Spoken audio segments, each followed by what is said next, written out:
लोकसभा में जन्म मृत्यु पंजीकरण संशोधन बिल पास। 31 जुलाई को लोकसभा में जन्म मृत्यु पंजीकरण संशोधन बिल 2026 ध्वनि मत से पास हुआ।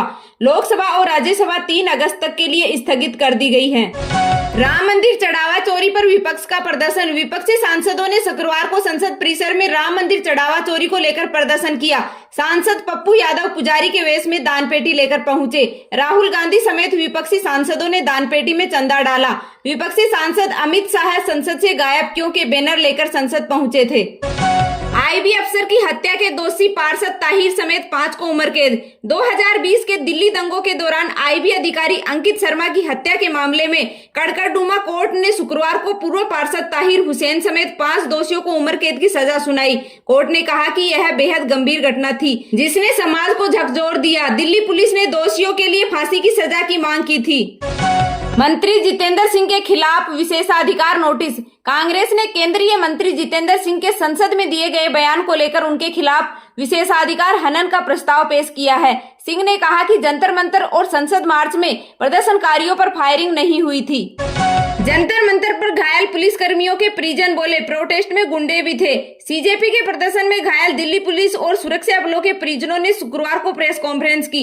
उन्होंने कहा 20 तारीख के बाद यह नैरेटिव चलाया जा रहा है कि छात्रों को पुलिस ने पीटा, लेकिन प्रोटेस्ट में हमला पुलिस वालों पर भी हुआ है। पुलिस वालों के परिजनों ने कहा कि प्रदर्शन में सिर्फ छात्र नहीं बल्कि हिंसक और असामाजिक तत्व भी शामिल थे।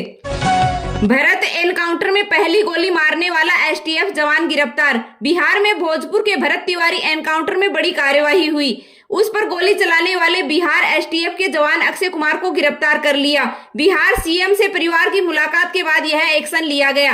भरत को 5 गोलियां मारी गई थी। पीएम मोदी पर टिप्पणी करने वाली लड़की पर एफआईआर का विरोध। सीजेपी ने शुक्रवार को पीएम मोदी पर आपत्तिजनक टिप्पणी करने वाली लड़की रुचिका सिंह के खिलाफ एफआईआर दर्ज करने का विरोध किया। प्रवक्ता सौरभ दास ने कहा कि लड़की के खिलाफ आपराधिक केस की जगह मानहानि का केस दर्ज करना चाहिए।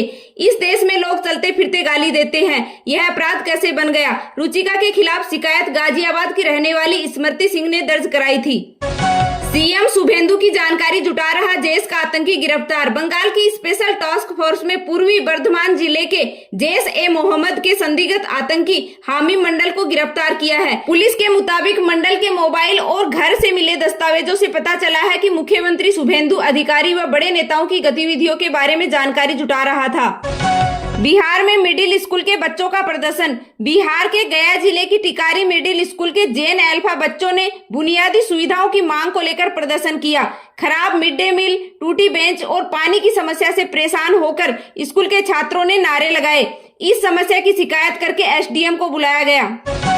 देश के 7 राज्यों में भारी बारिश का अलर्ट। यूपी में गंगा, घाघरा, सरयू समेत 10 नदियां उफान पर हैं। वहीं बिजनौर में गंगा का पानी स्टेट हाईवे के ऊपर बह रहा है। गुजरात में आज भी सभी स्कूलों और कॉलेजों की छुट्टी कर दी गई। वहीं उत्तराखंड में भी मौसम खराब को देखते हुए बागेश्वर और रुद्रप्रयाग में भी स्कूलें बंद हैं।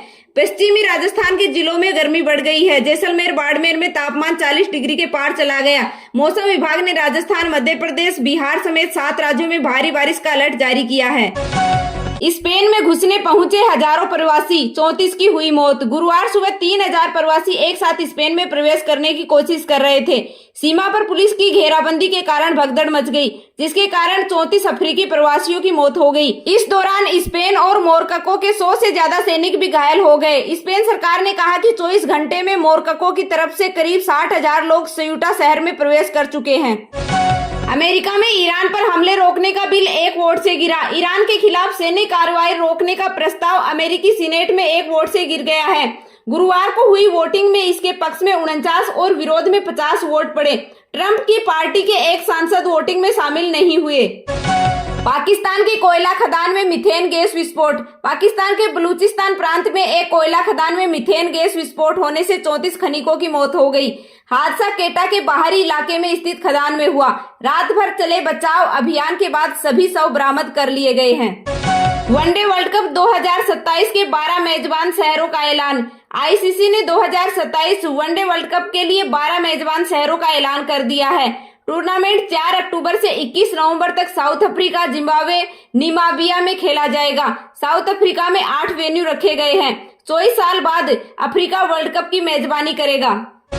भारत के बांग्लादेश दौरे पर सस्पेंस बरकरार। भारत और बांग्लादेश के बीच सितंबर में होने वाली सीरीज पर सस्पेंस बरकरार है।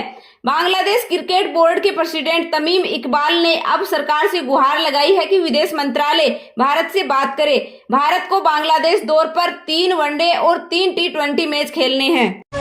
मध्य प्रदेश के स्पिन ऑलराउंडर सारांश जैन 33 साल की उम्र में भारतीय टेस्ट टीम में चुने गए हैं। चयन के बाद सारांश जैन ने कहा कि क्रिकेट में उम्र नहीं बल्कि प्रदर्शन और फिटनेस मायने रखते हैं। सारांश जैन को भारत श्रीलंका टेस्ट सीरीज के लिए 15 खिलाड़ियों में शामिल किया गया है। क्लाउड एआई ने 3 कंपनियों के सिस्टम हैक किए। एंथ्रोपिक क्लाउड एआई ने टेस्टिंग के दौरान 3 कंपनियों के सिस्टम हैक किए। कंपनी ने बताया कि एक सिस्टम मिस कॉन्फ़िगरेशन की वजह से मॉडल को गलती से लाइव इंटरनेट एक्सेस मिल गया, जिसके चलते उसने 3 कंपनियों के डिजिटल इंफ्रास्ट्रक्चर में सेंध लगा दी।